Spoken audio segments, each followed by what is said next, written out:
In this presentation, the fifth presentation on making sense of manic episodes, I am looking in particular at psychosis and psychotic episodes as they can occur within manic episodes.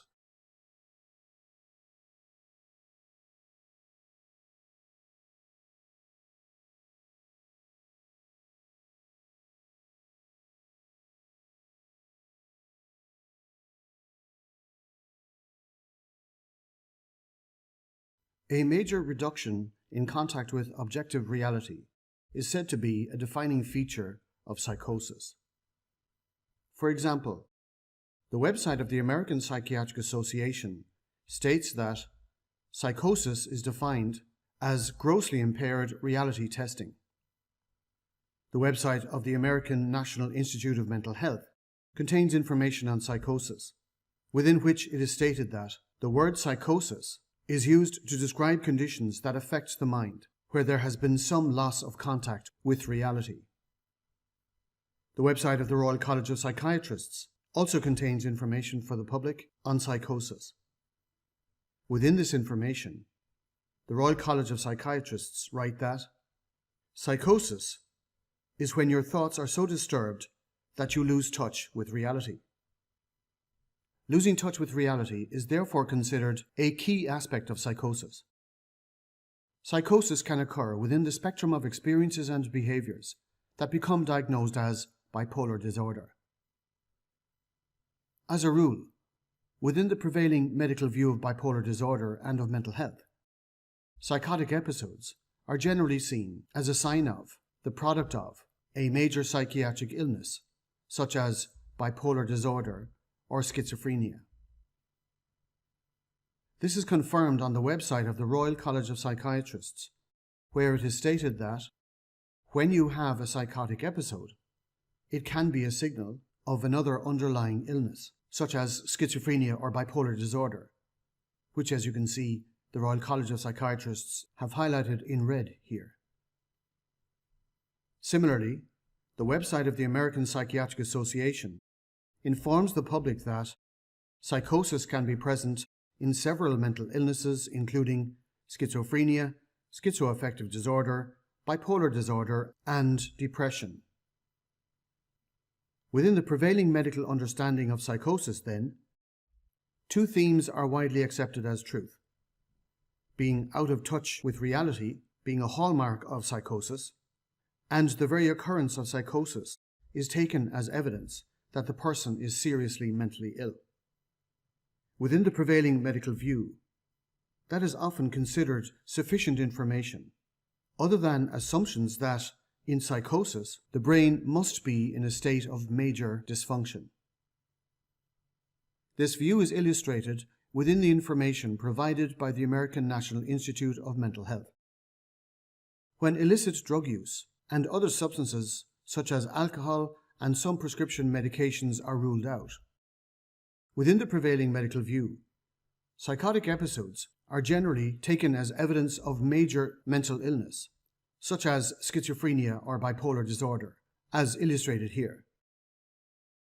Elsewhere, on the website of the National Institute of Mental Health, it is unequivocally asserted that mental illnesses are disorders of the brain.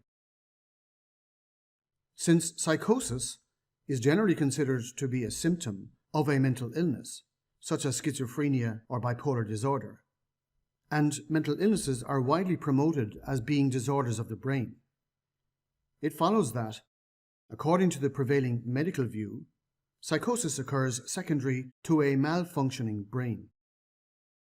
Within the framework of the prevailing medical view, there is no need to think beyond notions of brain dysfunction in relation to psychosis. No need to consider any other possible causes or processes going on, despite the reality that no such brain dysfunctions have ever been reliably identified scientifically. It is assumed that such brain abnormalities, such brain dysfunctions, are there, and no other possible causes or understandings are deemed necessary or even worthy of consideration. This diagram, from my 2011 book, Selfhood, A Key to the Recovery of Emotional Well-Being, Mental Health, and the prevention of mental health problems is relevant here. The medical approach to psychosis takes a superficial or surface view in relation to psychosis. Within this view, psychosis is caused by serious mental illness. Mental illnesses are disorders of the brain caused by, as yet, unidentified brain dysfunction. Therefore, according to the prevailing medical view, it follows that psychosis is the result of some as yet unidentified brain malfunction, and there's no need to think beyond this assumed chain of events. This approach is, quite simply, wrong. To understand psychosis, we need to take what is under the surface into consideration. This does not suit the prevailing medical model, as it runs contrary to the medical ideology. But it is beneath the surface that the answers lie, that the dots join, as a participant in this course discovered in recent weeks. To protect her anonymity, I will refer to her as Evelyn, which is not her real name. One of the things I love about creating this course organically is the interaction with the people who participate in this course. You may recall that, in earlier presentations in this section of this course, on making sense of manic episodes, I referred to Diane's comment, in which she described her summoning up of what she described as the powerful drive of mania, which served an important purpose for her, a pattern she continued into her adult life and into a diagnosis of bipolar disorder. Last week, Evelyn, not her real name, also a course participant, contacted me. She was struck by Diane's experiences, and as she thought about how Diane chose these experiences and behaviors, she came to a deeper understanding of her own experiences and behaviors that resulted in a diagnosis of bipolar disorder. In particular, one episode of psychosis. Evelyn kindly gave me permission to discuss her experiences in this presentation. As Evelyn reflected on that psychotic episode in recent weeks, and the lead-in to psychosis that occurred over a 2 to 3 day period, for the first time, she became aware that, as she put it in an email to me, I escaped into psychosis.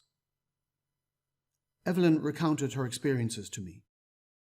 This psychosis occurred during a highly complex and emotionally charged situation involving the death of a close family member. The death was sudden, unexpected, generating a great deal of stress and distress. Within the family, the situation was particularly stressful for Evelyn, as she became tasked with responsibility to alleviate tensions and strains that were palpably present within the family, extended family, and friends. In the hours and days after the death, Evelyn became progressively overwhelmed.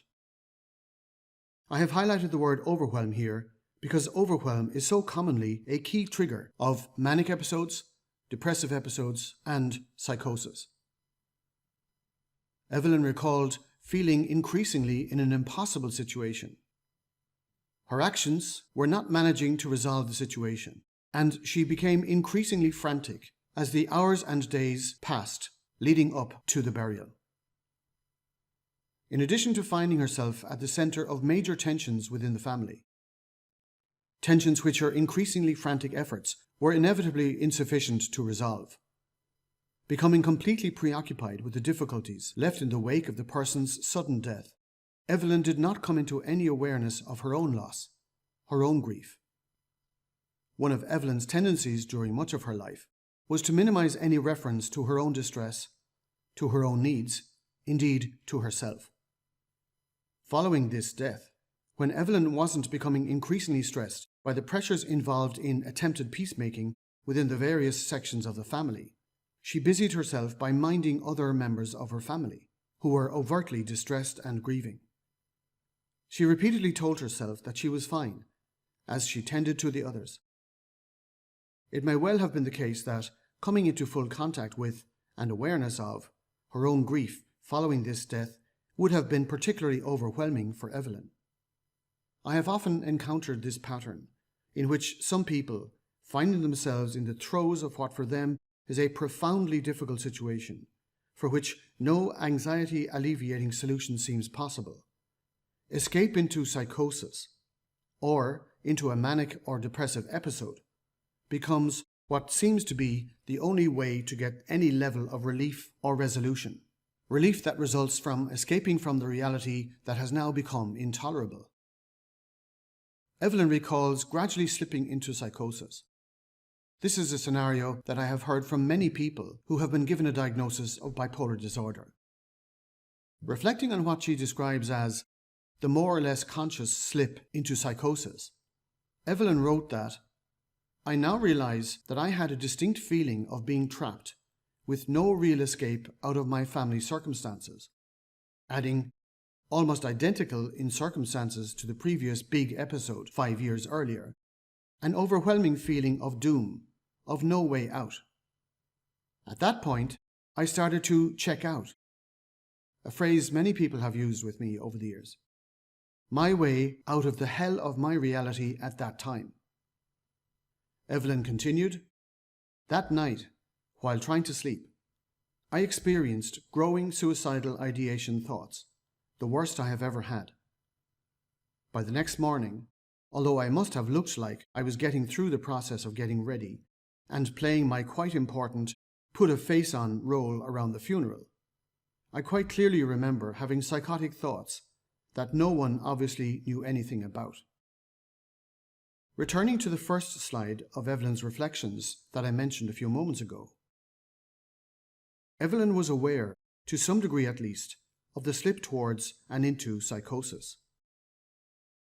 Evelyn describes feeling trapped, with no real escape, an overwhelming feeling of doom, of no way out. Evelyn's emphasis on no way out illustrates how intense this feeling was for her. I have again highlighted the term overwhelm here because this feeling of overwhelm is such a common springboard into psychosis, mania, and depression. At that point, a point of overwhelming anxiety and distress, Evelyn started to, as she put it, check out. For Evelyn, at that point, checking out was what she perceived as her greatest need. As she saw it, an overwhelming need to remove herself from her current dreadful reality as she was experiencing it, from the overwhelm, as best she felt she could. Removing herself from what she was experiencing as an intolerable reality into an alternate reality, psychosis, became Evelyn's way out of what she experienced as the hell of her reality at that time. This slip into psychosis was not the result of some sudden, random, unidentified brain dysfunction. It was a decision Evelyn made, a choice made because it seemed the best option in a dreadful situation, the best and perhaps the only option available to Evelyn at that time as she saw it. As such, Evelyn's slipping into psychosis can accurately be described as a defense mechanism, a coping strategy, a purposeful act of self-defense. As I will discuss later in this course, recognizing the role of choice in the slip into depression, mania, and psychosis has important implications in relation to recovery and dealing with depressive and manic episodes and with psychosis. In the middle of this passage, Evelyn's observation that the unfolding scenario in which she found herself was almost identical in circumstances to the previous big episode 5 years earlier is interesting, as it suggests that a previous similar episode that Evelyn went through was also linked to finding herself in a progressively overwhelming situation, where, again, there seemed no other way out for Evelyn. It is worth noting that Evelyn has made a complete recovery from a diagnosis of bipolar disorder, having had several psychotic episodes and several hospital admissions. She is now off all bipolar medication for 2 years and is living a full life. Returning briefly to the second part of Evelyn's reflections on that episode of psychosis, Evelyn describes experiencing increasingly suicidal thoughts as the night progressed, the worst that she had ever had. Within the prevailing medical view, the presence of increasingly suicidal thoughts would likely be interpreted as further evidence of serious mental illness, as an indicator of a brain in a major state of dysfunction, However, by listening very carefully to my clients over the past 20 years or so, I have come to realize that the progressive increase of suicidal thoughts is, for that person, generally a direct reflection of how overwhelmed they are feeling at that moment, which is precisely what Evelyn was experiencing at that time.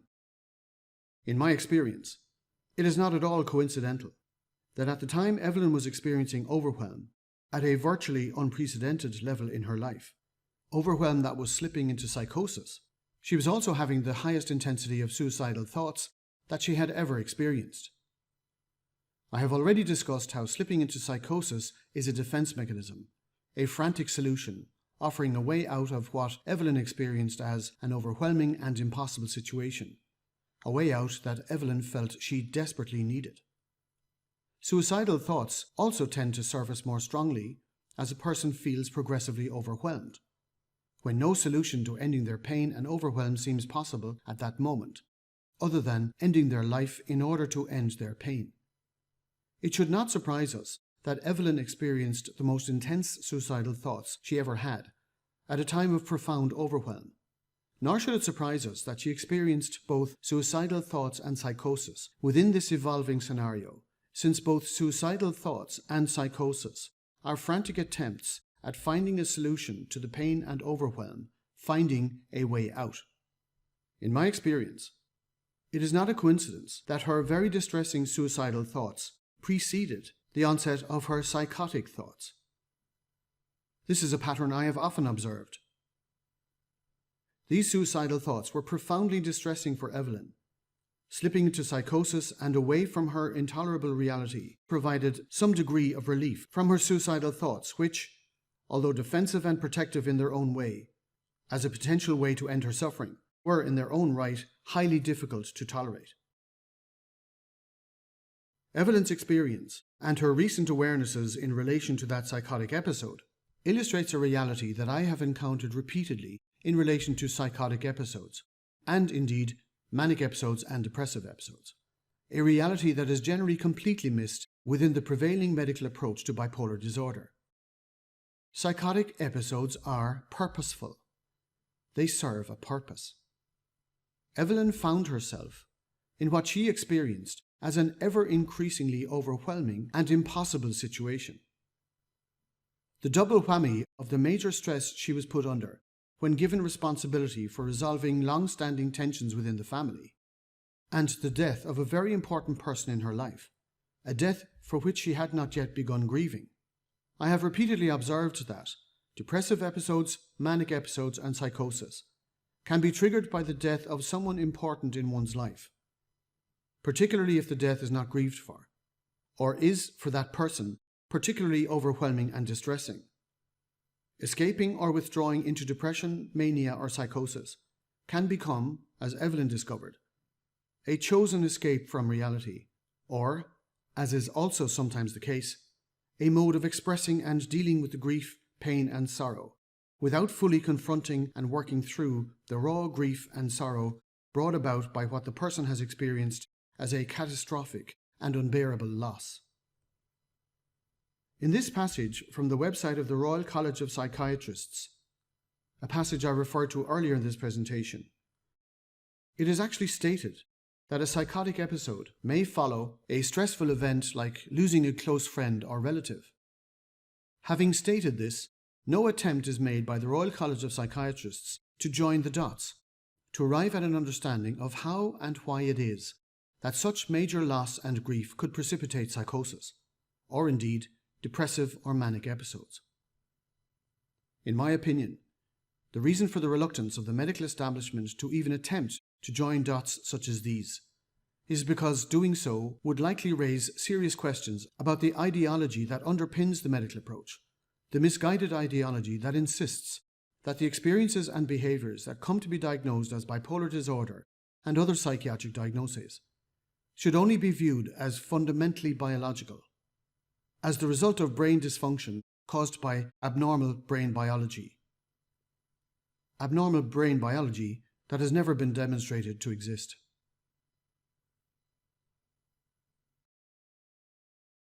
In this presentation, we have seen that we don't have to resort to completely unproven assumptions that manic episodes and psychotic episodes can only be understood through the lenses of biology, abnormal biology, that has never actually been established to exist in such circumstances. As we have seen in this presentation, the onset of a psychotic episode can indeed be a choice, or a series of choices. Choices that make complete sense within the context in which the person finds themselves. A context of great overwhelm and terror.